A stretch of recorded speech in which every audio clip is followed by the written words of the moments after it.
Assalamualaikum warahmatullahi wabarakatuh.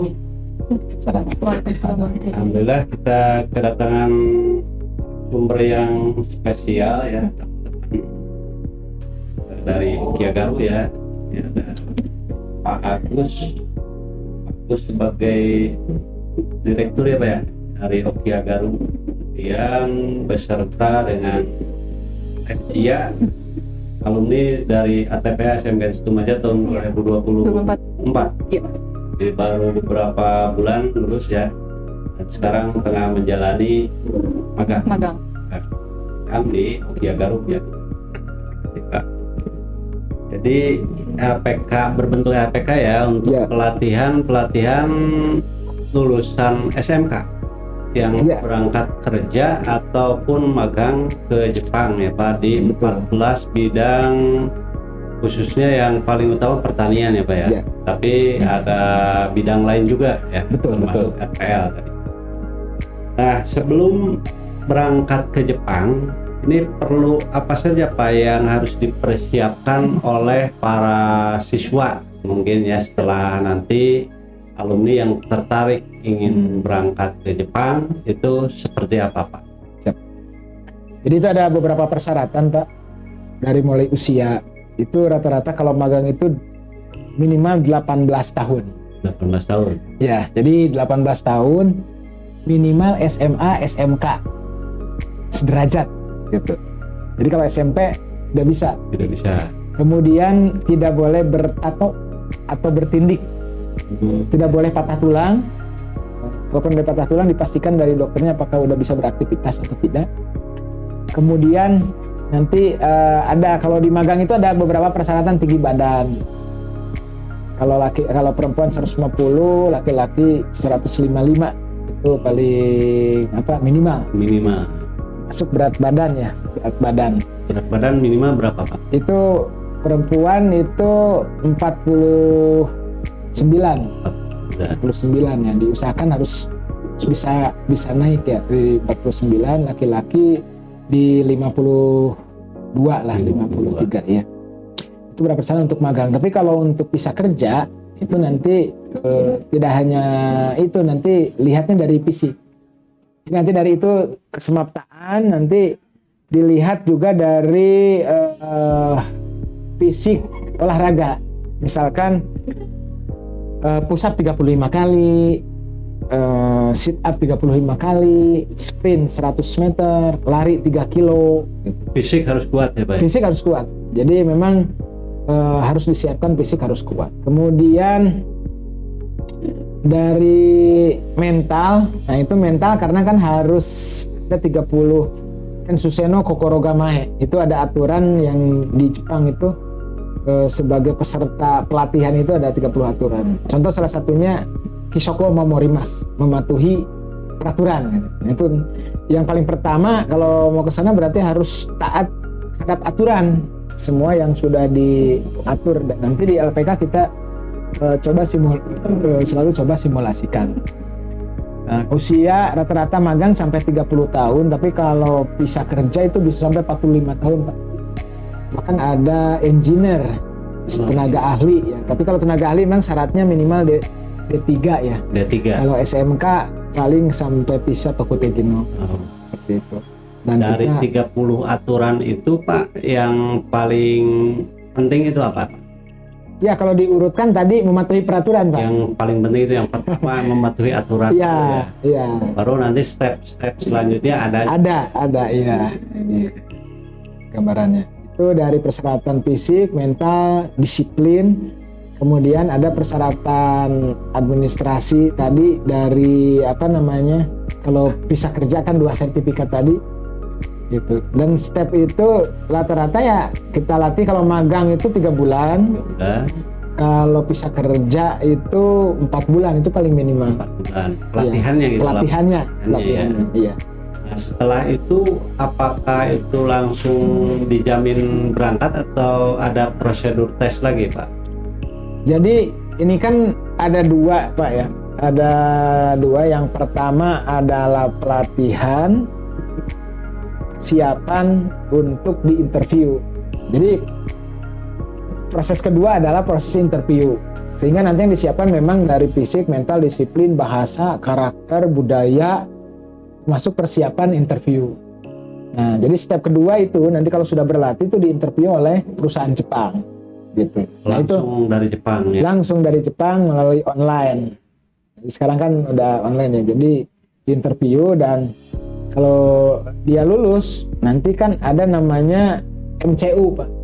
Nah, itu harus dari sekarang memang harus dipastikan kesehatan karena general check up nantinya. MCU itu medical check up universal ya. Universal. Jadi semua dicek ya. Nanti ada apa namanya dari pihak sana meminta apa saja checklistan medical check up. Tapi rata-rata general medical check up universal. Nah, itu nanti kalau misalkan tidak lulus berarti kan harus berobat dulu kan. Kalau ada misalkan kita sakit dalam hepatitis misalkan, ya berarti harus berobat dulu atau paru-paru sampai sembuh gitu. Nah, itu berarti kan harus dipersiapkan dari sejak dini. Dari sekarang fisik dilatih, mental, kesehatan. Nanti bahasa kan nanti sambil berjalan bahasa dilatih juga. Itu gambaran. Kan yang kelas 12 itu Pak, sekarang itu kan tidak ada pelajaran olahraga ya. Oh. Semua jurusan. Jadi kadang-kadang fisik mereka itu sudah menurun gitu ya. Iya. Karena mungkin kalau jurusan RPA terlalu banyak duduk gitu ya. Iya.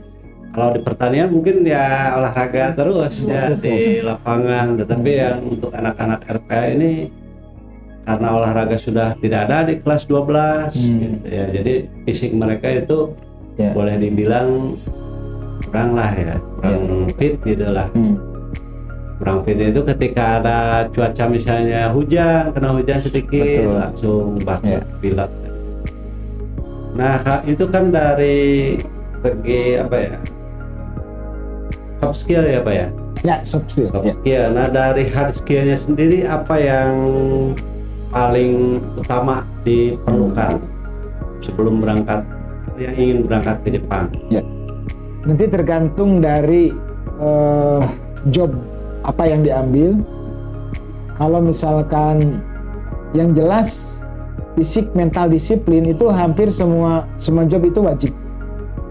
Karena kesehatan, fisik, mental, disiplin wajib. Nah, nanti masing-masing itu kan ada bahan ajarnya, Pak. Jadi kalau misalkan untuk pertanian, kompetensi pertanian itu ada. Mulai dari unit kompetensi apa, elemennya apa, UK-nya apa gitu. Sehingga mereka memang di setiap unit kompetensi itu ada aspek-aspek kritis yang harus disiapkan. Gitu. Jadi kalau terpenting memang untuk semua jurusan itu fisik, mental, disiplin tadi. Karena kalau misalkan fisiknya susah ketika di tugas misalkan saat interview coba angkat beban selama 1 menit 20 kilo nanti dites tuh angkat beban. Terus nanti kalau harus dilihat video lagi sprint, lagi push up, lagi squat jump atau pull up, ya itu nanti kelihatan gitu. Nah, sehingga memang semua difokuskan ke fisik, mental, disiplin, kemudian nanti karakter Jepangnya. Jadi harus cepat mengkalibrasi menjadi seperti orang Jepang.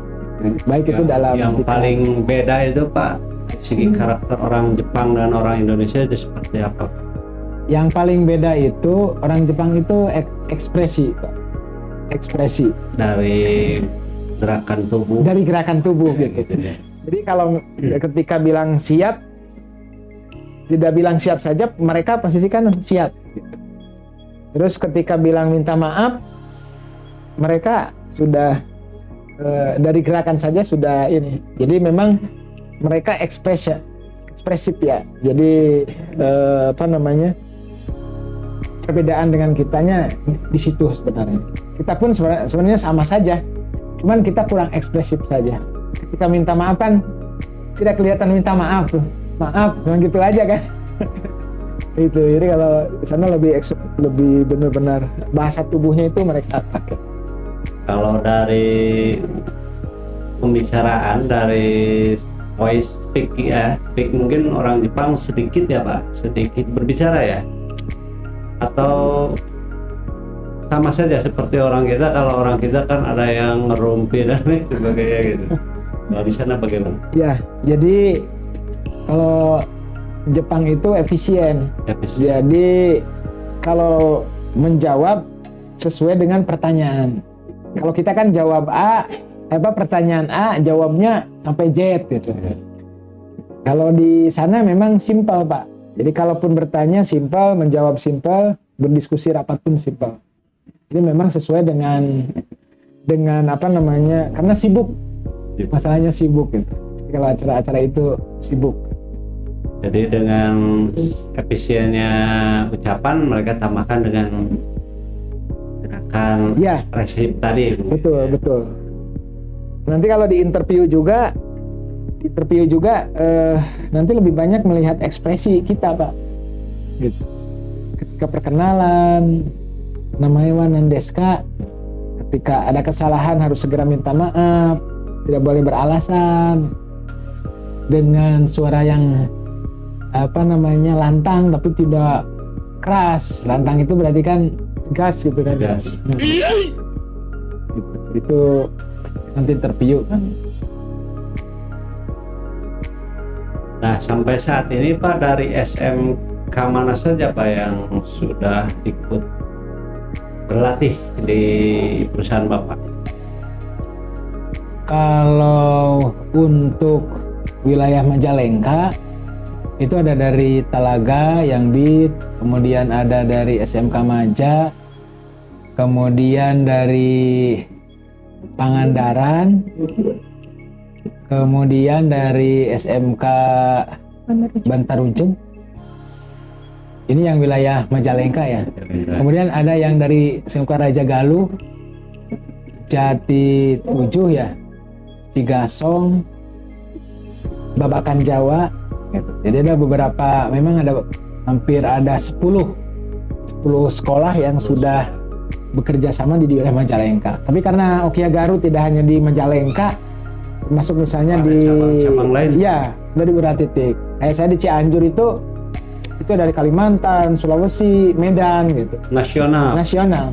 Seperti yang di Bantarujung ini kan ada yang dari Jambi, ada yang dari Medan gitu. Jauh-jauh ya. Jauh-jauh.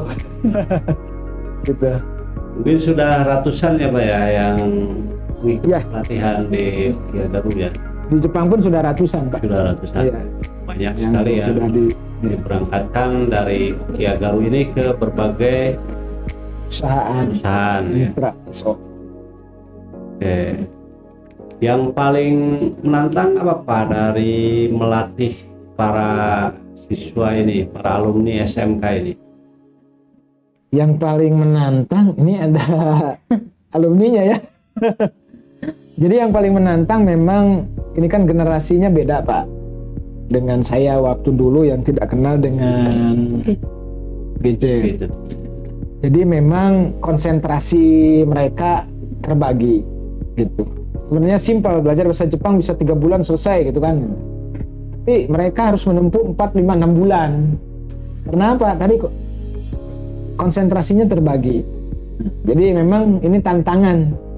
Metodologi di lembaga pelatihan, siswa ingin cepat, orang tuanya juga ingin cepat gitu. Kita pun ingin cepat gitu. Tapi ketika dikasih metodologi, HP dikumpulkan dalam 1 bulan sudah ambiar. Jangankan 1 bulan, sehari aja misalkan nanti malam dikasih sudah ambiar. Jadi memang ini tantangan Pak. Tantangannya sebenarnya di situ. Tapi sebenarnya mereka mau berjuang, hanya situasi lingkungan, kondisinya ya kita berada di lingkungan gadget ini. Sehingga solusi kami adalah tetap aturan yang 30 itu dipatuhi. Homesick mereka dengan keluarga pun tetap dikasih dengan memegang HP, tapi nanti HP-nya ditentukan Pak. Waktu-waktu diberikan kepada siswa itu sendiri.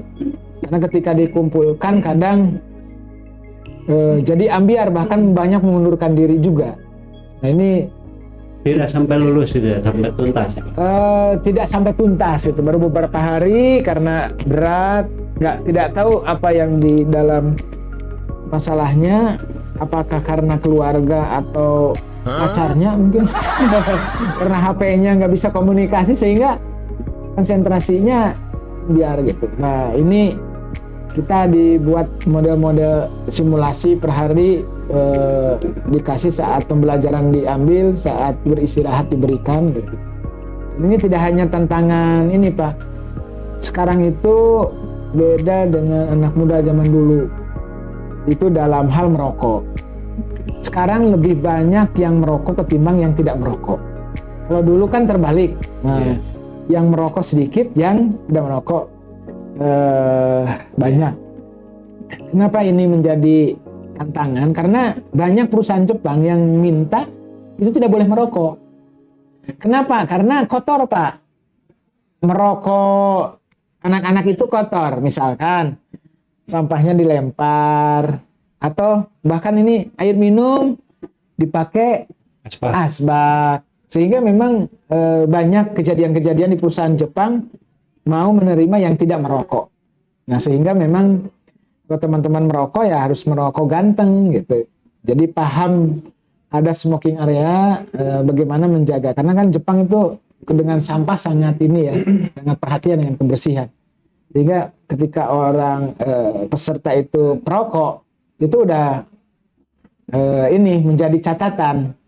Dia merokoknya merokok ganteng, yang dia merokok di waktu istirahat dan dibuang kepada tempatnya, atau justru malah nanti menjadi kotor gitu. Itu pun jadi sanksinya ya Pak. Iya, itu pun kita sembarangan. Betul. Jadi kita sebenarnya smoking areanya dijauhkan gitu. Jadi nggak boleh di lingkungan pendidikan seperti itu. Bahkan di beberapa titik pun karena mitra minta tidak boleh merokok, jadi kita nggak boleh merokok Pak. Bahkan ada ditanya kalau mau lanjut, orang Jepangnya mintanya tidak merokok. Apakah mau berhenti merokok? Gitu. Kalau dia mau berhenti merokok, berarti diterima di Jepang. Ada juga Pak perusahaan yang seperti itu. Karena cerminan pendidikan, ketika di lembaga pendidikan merokok ya berarti orang nggak benar. Itu kan itunya cerminannya. Ya, jadi kalau misalnya di lembaga pendidikan saja sudah merokok, nanti di perusahaan akan berbuat masalah. Kan dia lagi menjadi seorang peserta pelatihan. Jadi kalau peserta pelatihan ya nggak boleh merokok. Itu aturannya. Sehingga emang kita pun di Okiagaru sebenarnya melarang untuk tidak boleh merokok di lingkungan tempat pendidikan di Okiagaru. Jadi ada dua ya Pak ya, berarti pelatihan untuk magang sama pelatihan untuk bekerja. Ya. Yang magang itu 3 bulan dan bekerja itu 4 bulan. Sampai 6 bulan. 4 sampai 6 bulan. Nah, beda antara magang sama bekerja itu di sana itu bagaimana Pak? Hak dan kewajibannya beda Pak. Jadi memang kalau pekerjaannya sama, mengerjakan pekerjaan. Tapi nanti dalam teguran beda. Teguran sama orang yang sedang belajar dan teguran kepada karyawan. Jadi kalau teguran kepada karyawan berarti kan ujung-ujungnya PHK. Nah. Jadi kalau bermasalah dalam pekerjaan, kena SP, berarti kan dikeluarkan dari perusahaan. Kalau kesalahan yang sifatnya hanya pekerjaan, paling ditegur kalau magang. Kecuali misalkan kriminal, yaitu dikeluarkan. Jadi memang hak dan kewajibannya beda. Jadi perlakuannya pun ya seperti pekerja kalau pisah kerja. Jadi hak dan kewajiban sama seperti orang Jepang bekerja. Gaji, lain sebagainya sama. Nah kalau pemagang berarti kan di bawahnya pisah kerja. Seperti itu Pak. Hak dan kewajibannya. Perlindungannya pun beda. Berkaitan dengan gaji tadi ya Pak ya. Untuk rata-rata gaji di Jepang ini berapa Pak? Yang mungkin bisa diinformasikan barangkali. Ya tentu ini di sini juga ada wilayah dari kelas 12 RPL itu pasti bertanya lah berapa gitu kisaran penghasilannya ya, dalam sebulan. Itu ada tergantung job, kemudian tergantung berapa perusahaan, tergantung UMR juga di wilayah nanti tempat perusahaan itu tinggal Pak. Beda-beda ya? Beda-beda gitu. Hanya rata-rata gambarannya memang magang itu 13 sampai 19 jutaan. Itu ada yang hanya 13 juta itu ada 13 juta. sampai 19 juta. Nah, kalau pisah kerja itu yang rata-rata di atas 15 sampai 20, bahkan bisa sampai 21 22. Dengan lembur ya. Itu nanti bisa di atas 20 kalau memang dengan lembur dan perusahaan itu memberikan lembur. Tapi ada juga yang pisah kerja 15 juta misalkan gitu. Ada juga. Iya. Dan UMR lokasi. UMR lokasi sama perusahaan. Nanti kan ada job order dari Jepang melalui SO, SO nawarin ke LPK, kita ini ada job order di misalkan Jamur. Wilayah ini gajinya sekian, bisa lembur, bisa ini itu, kemudian misalkan pengeluarannya apa saja, apa disiapin mes atau tidak gitu. Nanti itu bisa terhitung. Memang rata-rata kalau bersih itu pemagang itu ya 10 sampai 12 juta gitu. Kalau bisa kerja ya bisa di atas 13 sampai 17 juta. Itu bersih sudah mereka tinggal makan selama sebulan.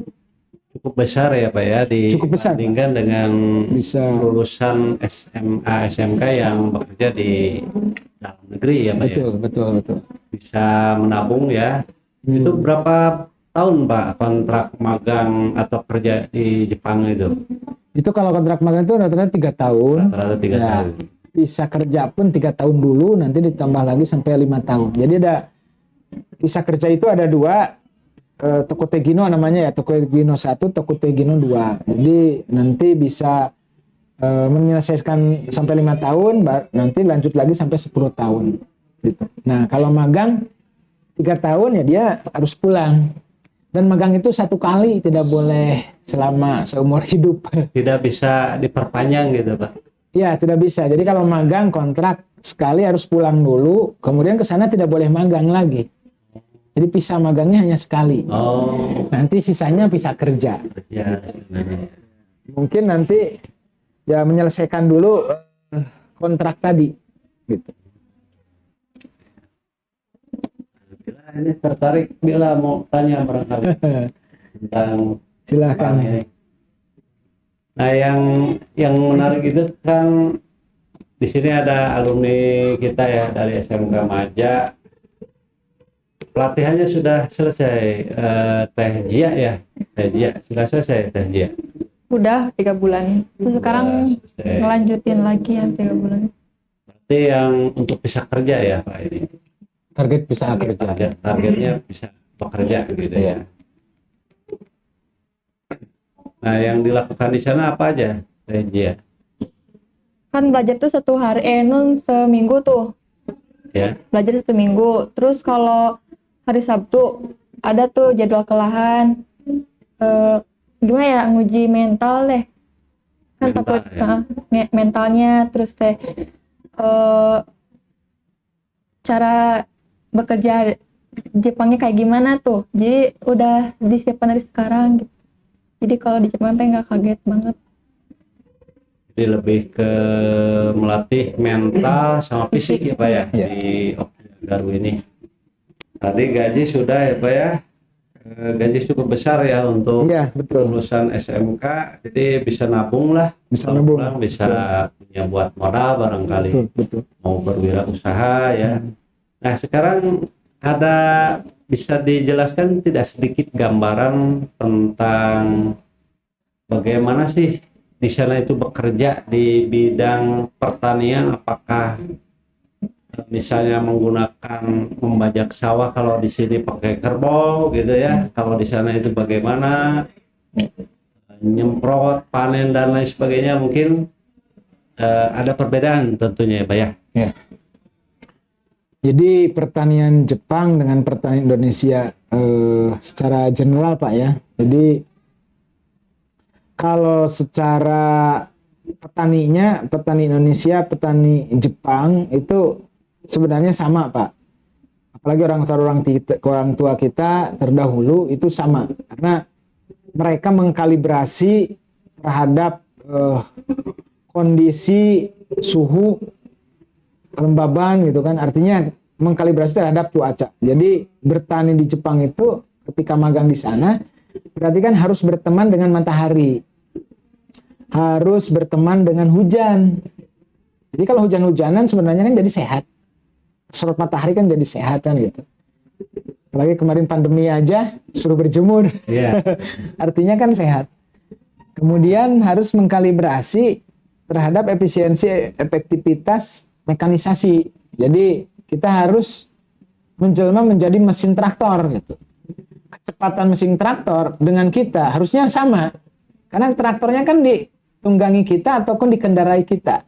Kalau kitanya santai, ya berarti kan tidak berfungsi itu mekanisasi yang di sana. Nah, sehingga petani Jepang itu dia sebenarnya sudah seperti traktor, sudah seperti helikopter gitu. Jadi bukan alatnya yang canggih. Nah, jadi orang-orangnya memang canggih gitu. Orangnya juga canggih. Jadi orang-orangnya canggih. Jadi kecepatan mereka di dalam kalibrasi menyemprot gitu kan, itu bareng dengan alat mekanisasi. Nah, sehingga memang yang di sini itu dilatih supaya mengkalibrasi tadi. Jadi kecepatan mereka, fisik kan, mental, kedisiplinan harus cepat. Karena kalau tidak dikalibrasi ketika menyemprot misalkan pakai alat, ya tadi tidak merata. Tidak merata. Memupuk sama tidak merata. Walaupun itu pakai mesin kan, itu tetap harus keilmuan dan kejiwaan di dalam job pekerjaan itu harus dibangun. Kalau Jepang kan terkenal dengan teknologinya ya Pak ya, betul, yang maju di bidang otomotif, robotika. Betul. Nah di bidang pertanian ini teknologinya seperti apa Pak di Jepang itu? Kalau pertanian memang mengkalibrasi dari mulai mesin tanam, mengolah lahan, mulai dari menyemai, mengolah lahan, kemudian menanam, menyemprot sampai panen, itu mesinnya memang sudah terkalibrasi Pak. Jadi jarak tanam mesin tanam dengan jarak tanam mesin panen kan udah sama. Kemudian nanti dari mesin semai sudah sama. Gitu. Jadi memang di sana pakai mekanisasi, hanya pakai operator. Itu operatornya harus seperti mesin, jangan seperti manusia. Maksudnya manusia kan sifatnya pengennya nyantai, lalai gitu. Kalau mesin kan nggak ada capeknya. Nah kita harus dibuat yang nggak ada capeknya, karena kan bekerja dengan mesin. Di kita kan bekerjanya dengan orang, wah itu orang capek, kita capek gitu. Lah kalau dengan mesin berarti kan kitanya harus terkalibrasi seperti mesin gitu. Sehingga di sini dipersiapkan memang harus ditempa, dipastikan gitu, mentalnya harus dibangun kuat. Karena nanti yang ada homesick, rindu pulang kampung dengan suasana sore-sore nongkrong, dengan dan lain sebagainya. Nah itu yang membuat masalah-masalah di Jepang seperti itu. Jadi tidak siap ketika ditempa di sana, disangka dengan adanya mesin semakin santai, justru kita harus menjelma seperti mesin gitu. Kecepatannya itu di semua bidang, di pabrik, di luar, di mana. Jadi harus cepat. Kalau enggak, konsentrasi buyar, itu banyak kejadian. Jari hilang, gitu kan? Hilang kerja. Jadi karena tidak mengkalibrasi dengan alat mesin, kitanya tidak konsentrasi. Karena banyak keluh kesah, wah di sini kok pekerjaannya seperti robot. Nah mereka ya karena sudah mengkalibrasi dengan itu, kecepatan, itu ke konsentrasi. Jadi teknologi yang canggih harus dibarengi dengan operator yang mumpuni ya Pak ya. Betul gitu. Itu mungkin ya. Jadi jangan dianggap malah santai. Ya, ada mesinnya gitu.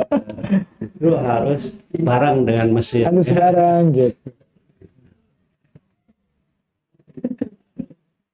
Nah, mungkin dari cerita ini Pak, pesan apa yang ingin Bapak sampaikan? Pertama mungkin dari Bapak, kemudian nanti dari Teh Dia ya. Yang untuk para siswa SMK, khususnya di SMK Maja yang sekarang kelas 12, sebentar lagi mau lulus mencari kerja. Jadi rekan-rekan ya.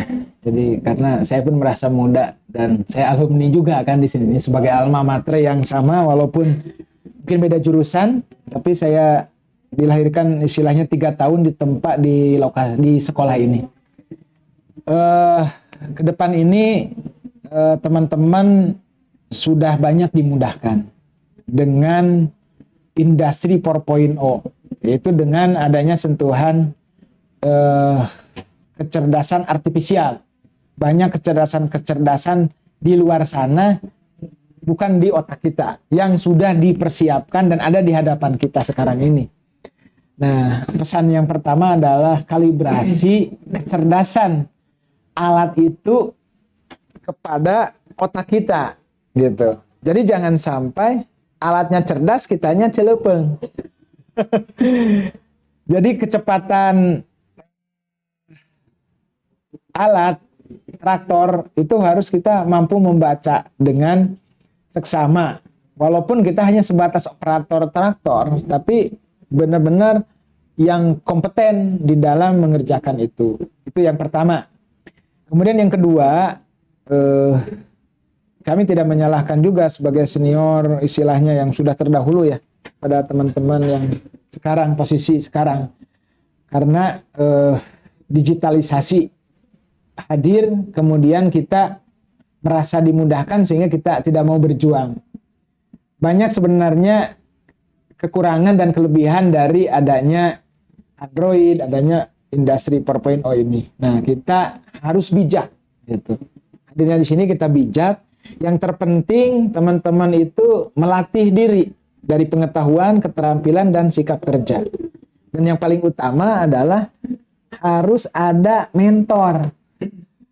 Harus dipercayakan kepada mentor, jangan dipercayakan kepada YouTube atau informasi-informasi di luar sana yang tidak bertanggung jawab karena tidak tertelusur. Nah, jadi harus kita pastikan mentor di sekolah masih ada waktu sekarang adalah guru-guru, teman-teman yang ada di sini.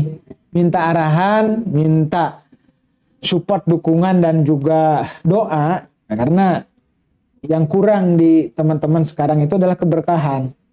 Karena ketika guru dan orang tua sudah kita tinggalkan, sedangkan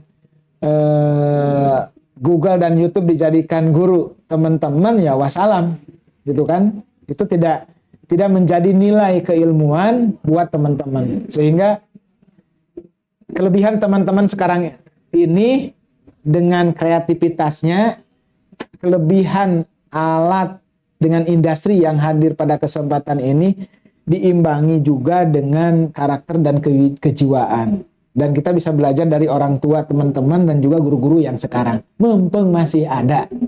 Mumpung orang tua dan guru kita masih ada dan masih mensupport kita. Karena nanti kalau misalnya kita tidak belajar mengambil hikmah dari itu, maka teman-teman nanti justru seperti robot yang tidak punya rasa hati. Yang paling berbahaya, tidak ada rasa ketuhanan dan keimanan di dalam diri. Sehingga kita ke depan menjadi manusia yang kurang beradab, sehingga tidak ada kehidupan di muka bumi ini. Kiamat. Seperti itu, kiamat. Itu sih pesannya ya, tetap semangat. Kita sama-sama membangun dengan beradaptasi dengan teknologi yang ada, tapi di setiap kompetensi masing-masing harus disiapkan.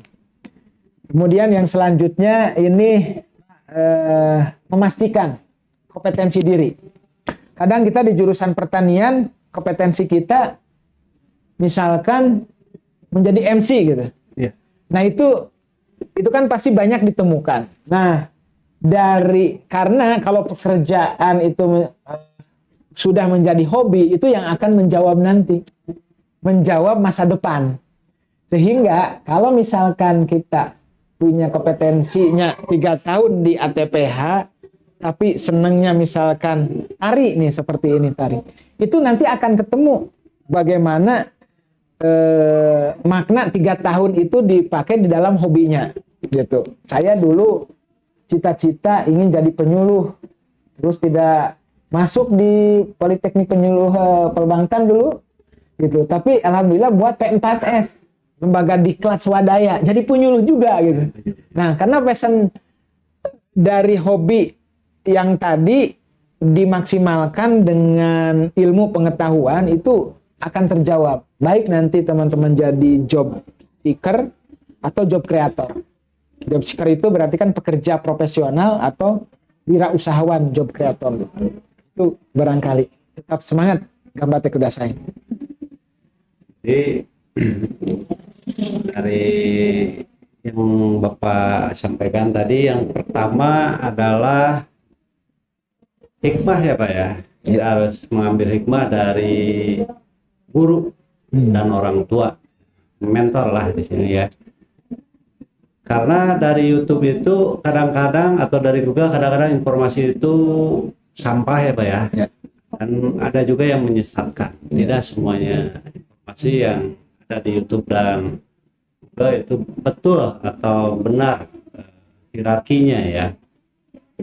Kemudian yang kedua tadi, kecanggihan alat harus dibarengi dengan kemampuan diri kita, betul ya, yang mengoperasikan. Asal saja dari Teh Jia, barangkali pesannya untuk adik kelas yang masih di kelas 12. Bate. Oh, buat teman-teman Jia, masa depan kalian panjang, jadi harus dikejar, terus usahain waktu untuk kebaikan kalian. Kejarlah ilmu buat yang berguna. Dari sekarang ya, jangan nanti. Jangan menunggu waktu yang mau di itu. Ya, dan tambahan lagi Pak, untuk yang mau berangkat ke Jepang dan mungkin tertarik ya dari kita, bisa mungkin menghubungi ke siapa Pak nanti? Oh ya, nanti kalau misalkan, karena ini kan wilayah Majalengka, nanti bisa melalui Pak Dede Ahmad Aderobi di Bantarujeg, atau ketua LPK-nya As'ad Samsul Arifin yang di Talaga. Itu ketua LPK. Kalau saya di Cianjur Pak, jadi yang wilayah sini nanti biasanya geser ke wilayah ini gitu. Nanti bisa kontak. Atau ya kontak saya nggak apa-apa juga. Nanti kita arahkan ke wilayah sini. Atau hanya nanti teman-teman sebatas konsultasi dulu gitu kan. Nanya-nanya dulu gitu kan, gambarannya minimal ada informasi dari kita. Terus titip lagi, jadi karena kan hidup kita ini kan hidup dan mati ya. Mati itu kan berarti rezekinya habis. Jadi ketika mau berjuang itu jangan mikirin biaya dulu. Gitu, jangan mikirin dulu misalkan wah biayanya ini besar misalkan. Jadi jangan terlalu berpikir masalah biaya dulu. Walaupun nanti pendidikan di kita selama 4-6 bulan ini 7,5 juta. Itu bisa dicicil Pak. Gitu. Hanya jangan, kita paling nggak suka memang dia berhenti karena masalah biaya. Karena kita tidak tahu apakah kita ilmu itu karena satu hal lagi nasib Pak. Jadi ada yang sudah kontrak tinggal berangkat 2 minggu meninggal. Ada yang sudah kontrak ngurus eligibility ternyata datanya ada di Jepang. Sehingga memang harus hati-hati dalam mengirimkan database. Sekarang lagi banyak ya informasi-informasi yang berseliwer gitu. Jadi hati-hati saja. Nanti kalau misalkan tidak hanya di Okiagaru, nanti di teman-teman di mana ketika memilih LPK harus dipastikan dulu. Terus jangan sembarang menyebar biodata. Karena ada kasus kitanya masih di sini, pas diurus-urus ternyata sudah ada nama kita dengan berkas yang sama di Jepang. Jadi tidak bisa berangkat. Tidak bisa berangkat. Terus itu program magang sehingga tidak bisa magang. Gitu. Walaupun ke sana harus menunggu dulu keluar, kemudian pisah kerja. Gitu. Yang jelas nasib ya. Kita kan ikhtiar Pak. Iya. Kami pun berikhtiar. Teman-teman nanti kalau berjuang berikhtiar, seperti tadi Jia ya harus dari sekarang untuk belajar ya minimal belajar mematuhi peraturan di sekolah aja. Karena Karena memang itu berat, Pak. Berat. Itu pun nomor pertama di Jepang sebagai Konfutse, belajar mematuhi. Karena kalau karakter manusia itu kan sifatnya berubah ya. Makanya sholat itu harus offline, harus 5 kali setiap hari. Betul. Nggak bisa diwakilkan dengan yang lain. Kalaupun sakit harus dengan gerak.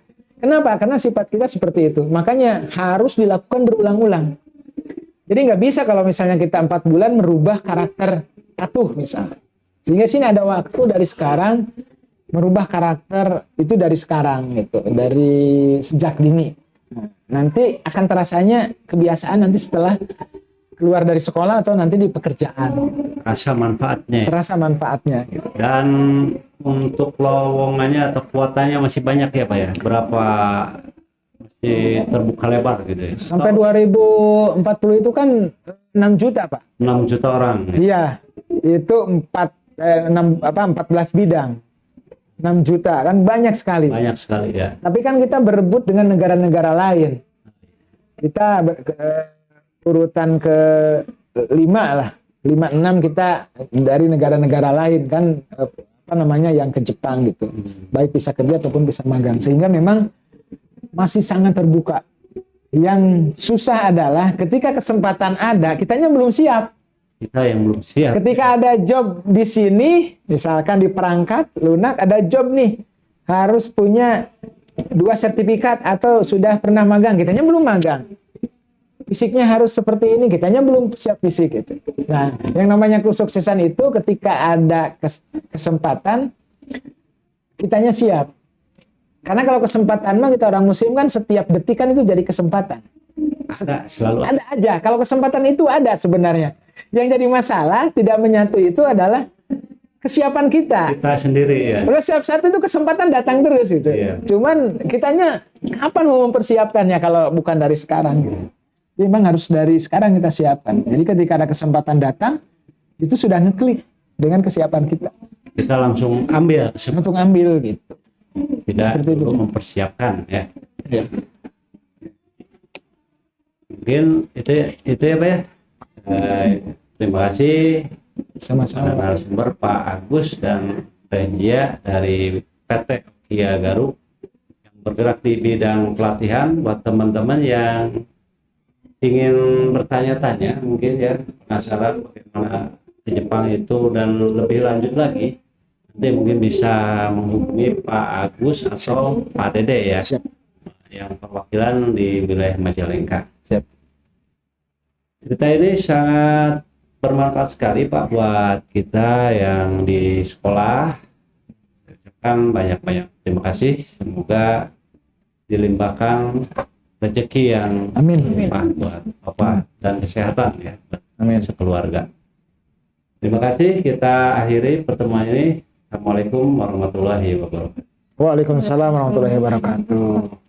Turun Pak.